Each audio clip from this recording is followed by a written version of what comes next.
Jodi Parrack's own mother finds her 11-year-old daughter lying murdered at the foot of a headstone in a dark, lonely cemetery. I fell on the ground, saying, "No, God, no, God." I couldn't believe it. I didn't want to believe it. And cops desperately try to catch the unspeakable monster who'd sexually assaulted and slowly smothered Jodi to death before he can strike again. He still needed to fulfill these urges that were in him. This photo of Jodi, taken several years before her murder, is beyond eerie. She's a mirror image of JonBenet Ramsey.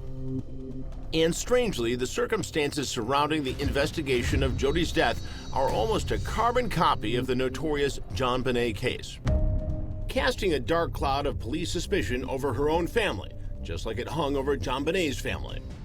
Because some of them believed that I had something to do with it, or my son, and I was covering for my son. Jodi was not a child beauty pageant queen like JonBenet, but she did share a similar passion for looking pretty.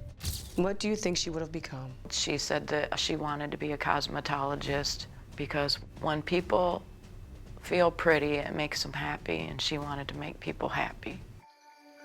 And Jodi was a happy, vibrant little girl herself, growing up in the quiet little town of Constantine, Michigan, about 150 miles southwest of Detroit.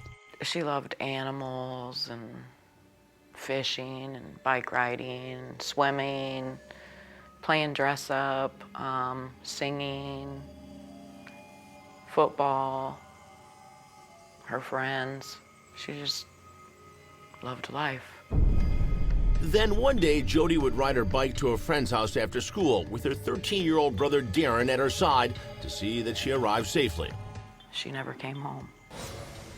Her mom, Jo, tells Andrea Isom she was furious with Darren, who was also supposed to have escorted Jodi home from her friend's house. He said that she had already left, and he thought that she had already come home. It was already dark out, and Jo immediately panicked. I felt then that something was wrong.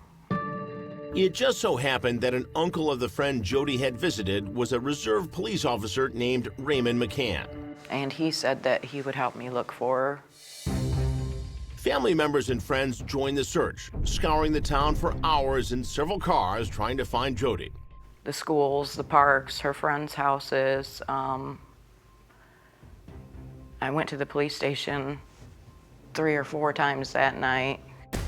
And Mom Jo grew increasingly despondent. I felt that she was already gone. I felt like I was looking for her body, not her.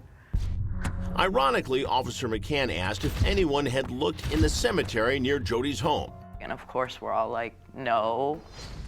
Officer McCann and the rest of the search party would meet up again later in the evening, and still there was no trace of Jodi. And he said, "Well, did anybody check the cemetery again?" And that's when I said, "No, we haven't, but I guess we'll go there next."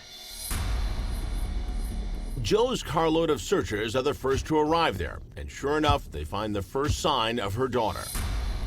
When we first pulled into the cemetery, the headlights shone on her bike.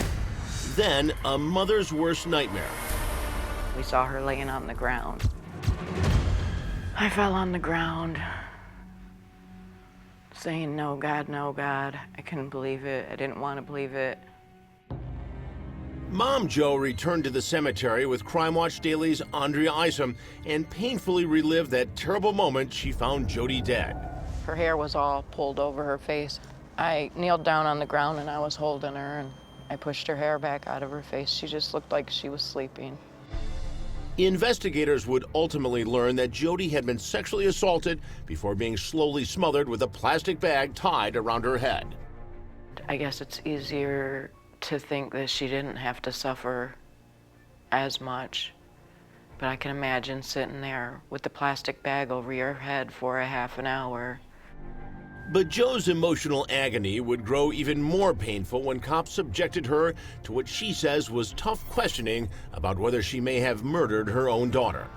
I believe you. Okay. Just don't like it. I understand. They're lying to me when they're interrogating me to try to get me to confess about things.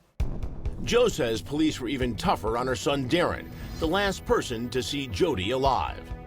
They're telling him, oh, we know you and your friends did it. Why don't you just tell us the truth now? And right off the get-go, they're accusing him of doing it.